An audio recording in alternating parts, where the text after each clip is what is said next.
வணக்கம். நீங்கள் இணைந்திருப்பது உதயன் டிஜிட்டல் வலையொலியின் இரவு நேர பிரதான செய்திகளுடன்.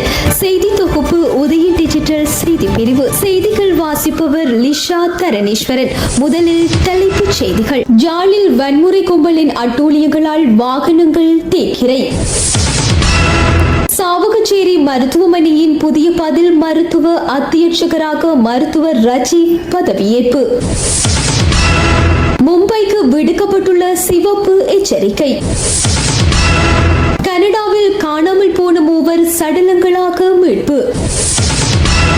வனிந்து ஹசரகவுக்கு 11 லட்சம் அபராதம். தொடர்பென உள்நாட்டு செய்திகள். யாழ்ப்பாணம் ஓட்டுமடத்தில் உள்ள மரக்காணி ஒன்றின் உரிமையாளரின் வீட்டினுள் இன்று அதிகாலை அத்துமீறி நுழைந்த வன்முறை கும்பல் வீட்டின் மீது தாக்குதல் மேற்கொண்டு சொத்துக்களுக்கு சேதம் விளைவித்ததுடன் வீட்டின் முன்னிறுத்தி வைக்கப்பட்டிருந்த வாகனங்களுக்கும் தீ வைத்து எரித்துள்ளதாக போலீசார் தெரிவித்துள்ளனர்.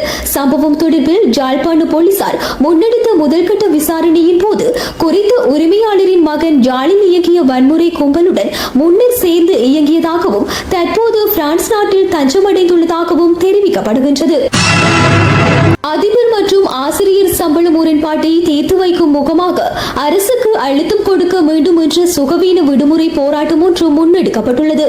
இதனால் யாழ்ப்பாணத்தில் உள்ள அனைத்து பாடசாலைகளிலும் கற்பித்தல் செயற்பாடுகள் பாதிக்கப்பட்டுள்ளமை சுட்டிக்காட்டத்தக்கது.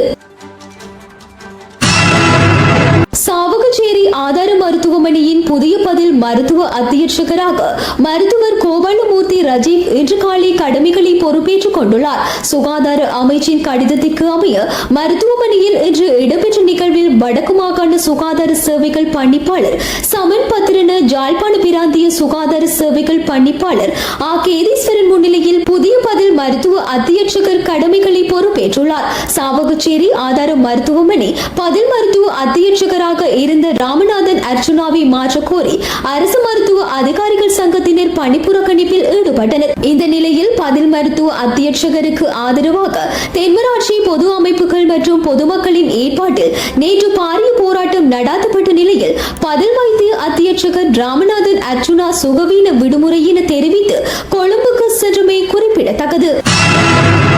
போதைப் பொருளை உடமையில் வைத்திருந்த குற்றச்சாட்டில் கைதான பெண் நீதிமன்றில் இருந்து தப்பி சென்ற நிலையில் மீள கைது செய்யப்பட்டு விளக்கமறியலில் வைக்கப்பட்டுள்ளதாக தெரிவிக்கப்பட்டுள்ளது.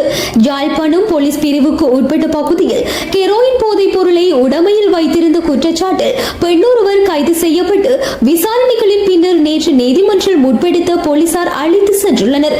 நீதிமன்றில் தான் மலசல கூடம் செல்ல வேண்டும் என கேட்டதற்கு இணங்க போலீசார் நீதிமன்ற வளாகத்தில் உள்ள மலசல கூடத்திற்கு அழைத்து சென்ற நிலையில் மலசல கூடத்தினுள் சென்ற பெண் உள்பக்கத்தால் மலசல கூட கதவினை உட்புறமாக மூடிவிட்டு மலசல கூடத்தின் மேற்கு பகுதியில் இருந்த சிறிய ஜன்னல் ஊடாக தப்பி சென்றுள்ளார்.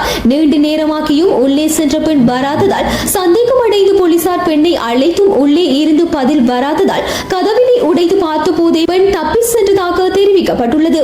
தப்பி சென்ற பெண்ணை கைது செய்வதற்கு போலீசார் தீவிர நடவடிக்கைகளை முன்னெடுத்த வேளை போதைப்பொருள் வியாபாரம் நடைபெறும் இடம் என சந்தேகிக்கப்படும் இடத்தினை போலீசார் கண்காணித்த வேளை காலையில் நீதிமன்ற வளாகத்தில் இருந்து தப்பி சென்ற பெண் அங்கு நடமாடிய நிலையில் மீள கைது செய்யப்பட்டுள்ளதை அடுத்து கைது செய்யப்பட்ட பெண்ணை மன்றின் முன்னிலையில் முற்படுத்தப்பட்டதை தொடர்ந்து 14 நாட்கள் விளக்கமறியலில் வைக்கும் என்று உத்தரவிட்டுள்ளமை குறிப்பிடத்தக்கது. இலங்கை தமிழரசு கட்சியின் நாடாளுமன்ற குழு தலைவராக நாடாளுமன்ற உறுப்பினர் செல்வம் அடைக்கலநாதனை நியமிக்க தமிழீழ விடுதலை இயக்கம் கோரிக்கை விடுத்துள்ளது. இலங்கை தமிழரசு கட்சியின் நாடாளுமன்ற குழு தலைவராக இதுவரை காலமும் செயற்பட்டு வந்த இரா சம்பந்தன் காலமான நிலையில் நாடாளுமன்ற குழு தலைவர் பதவி வெற்றிடமாகியுள்ளது. இந்த நிலையில் குறித்த வெற்றிடத்துக்கு நாடாளுமன்ற உறுப்பினர் செல்வம் அடைக்கலநாதனை நியமிக்க டெலோவின் செயலாளர் நாயகமும் நாடாளுமன்ற உறுப்பினருமான கோவிந்தன் கருணாகரம் இலங்கை தமிழரசு கட்சி, ஜனநாயக மக்கள் விடுதலை முன்னணி ஆகிய பங்காளி கட்சிகளிடம் கோரிக்கை விடுத்துள்ளார். இலங்கை தமிழரசு கட்சியின் தலைவர் மாவை சேனாதி ராஜா, இலங்கை தமிழரசு கட்சியின் பதில் செயலாளர் தா சத்தியலிங்கம், பிளொட் தலைவர் தா சித்தார்த்தன் ஆகியோருக்கு கோரிக்கை கடிதம் என்று அனுப்பப்பட்டுள்ளது. குறித்த விவகாரம் தொடர்பாக கட்சிகளிடையே இணக்கம் ஏற்படாவிடில் வாக்கெடுப்பு நடத்தப்படும் என்று அறிய முடிகின்றது. இதேவேளை மறைந்த இரா சம்பந்தனின் வெற்றிடத்துக்கு சண்முகம் குகதாசன் இன்று காலை நாடாளுமன்றில் பொறுப்பேற்றுள்ளமை குறிப்பிடத்தக்கது. தொடர்பென இந்திய செய்திகள். ஜம்மு காஷ்மீரின் கத்துவா மாவட்டத்தின் அச்சேரியில் இந்திய ராணுவ வாகனம் மீது பயங்கரவாதிகள் நடத்திய தாக்குதலில் 5 ராணுவ வீரர்கள் உயிரிழந்துள்ளதுடன் 6 பேர் காயமடைந்த நிலையில் மருத்துவமனையில் சேர்க்கப்பட்டுள்ளனர். கத்துவா நகரில் இருந்து 150 கிலோமீட்டர் தொலைவில் பத்னோட்டா கிராமத்தில் ராணுவத்தினர் வழக்கமான ரோந்து பணியில் ஈடுபட்டு வந்தபோது இந்த தாக்குதல் நடத்தப்பட்டுள்ளதாக இந்திய ஊடகங்கள் தெரிவிக்கின்றன.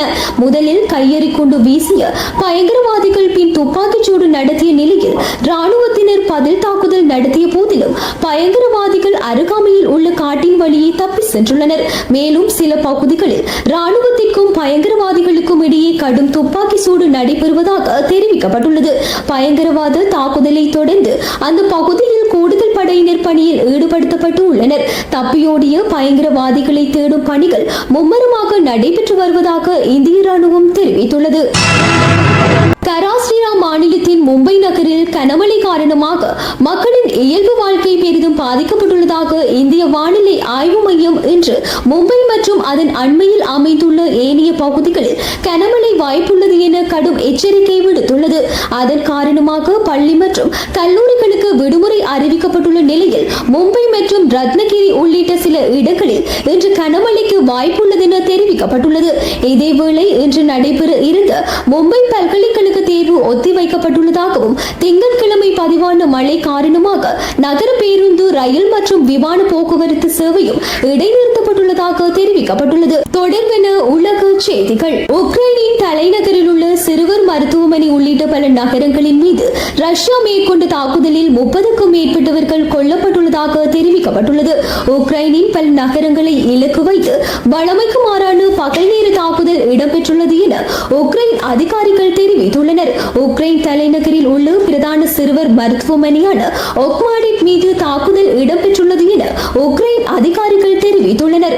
மருத்துவமனையில் இருந்து புகைமண்டலம் வெளியாவதையும் இடிபாடுகளுக்குள் தேடுதல்கள் இடம்பெறுவதையும் தாக்குதல்கள் இடம்பெற்ற வேளை சிறுவர்களை எவ்வாறு காப்பாற்ற முயன்றனர் என்பதை மருத்துவமனையின் பணியாளர்கள் விவரிப்பதையும் காண்பிக்கும் படங்கள் வெளியாகியுள்ளன. கனடாவில் காணாமல் போன மூவரும் கொலம்பிய மாகாணத்தின் ஸ்குவாமிஸ் பகுதியில் சடலங்களாக மீட்கப்பட்டுள்ளதாக தெரிவிக்கப்பட்டுள்ளது. அட்வெல் பீக் மலை உச்சியில் ஏறும் நோக்கில் கடந்த மே மாதம் குறித்த மூவரும் மலையேறிகளாக சென்றுள்ள நிலையில் சில தினங்களின் பின்னர் குறித்த நபர்களை பற்றிய அனைத்து தொடர்புகளும் துண்டிக்கப்பட்டிருந்தன. பனிப்பாறைகளை கொண்டு குறித்த மலைத்தொடரின் உச்சியை அடையும் முயற்சியின் போது பல்வேறு சவால்களை இந்த மலையேறிகள் எதிர்நோக்கி இருக்கலாம் என சந்தேகிக்கப்படுகின்றது. எவ்வாறெனினும் மலையேறிகள் மூவரினதும் மரணம் தொடர்பில் விசாரணைகள் ஆரம்பிக்கப்பட்டுள்ளமை குறிப்பிடத்தக்கது. தொடர்பென விளையாட்டு செய்திகள். வலிகாமம் கல்வி வலய பாடசாலைகளுக்கு இடையிலான பெரு விளையாட்டுகளின் வரிசையில் 16 வயதுக்கு உட்பட்ட ஆண்களுக்கான உதைப்பந்தாட்ட போட்டியில் முதலாம் இடம்பெற்ற சாம்பியனை வசாவளான் மத்திய கல்லூரி தட்டி சென்றது. மகாஜன கல்லூரியில் கடந்த செவ்வாய்க்கிழமை இடம்பெற்ற போட்டியில் 2ஆம் இடத்தை புனித கென்றியரசர் கல்லூரியும், 3ஆம் இடத்தை மானிப்பாய் இந்து கல்லூரியும், 4ஆம் இடத்தை மகாஜனா கல்லூரியும் பெற்றுக் கொண்டன.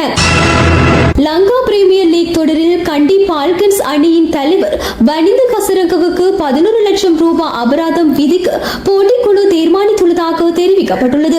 லங்கா பிரீமியர் லீக் போட்டியின் ஆடை மற்றும் பொருட்கள் தொடர்பான சட்டத்தை மீறியமைக்காகவே அபராதம் விதிக்கப்பட்டுள்ளதாக தெரிவிக்கப்பட்டுள்ள நிலையில் அவரது இந்த வருட போட்டியில் பெற்ற போட்டி கட்டணத்தில் இருந்து இந்த தொகையை வசூலிக்க உத்தரவிடப்பட்டுள்ளதாக தெரிவிக்கப்பட்டுள்ளது. போட்டியில் பங்கு பெற்றும் அனைத்து வீரர்களுக்கும் ஒவ்வொரு அணியினரின் நிறங்கள் அடங்கிய தனித்தனி ஆடைகள் வழங்கப்பட்ட போதிலும் வனிந்த கசரங்க வித்தியாசமான லோகோ கொண்ட ஹெல்மெட் அணிந்து மைதானத்திற்கு வந்தமையால் அதனை கலற்றுமாறு நடுவர் ரோலி பிளாக் கோரிக்கை விடுத்திருந்தமை சுட்டிக்காட்டத்தக்கது. இத்துடன் உதய டிஜிட்டல் வலையொலியின் இரவு நேர பிரதான செய்திகள் நிறைவடைகின்றன. தொடர்ந்தும் நாளை காலை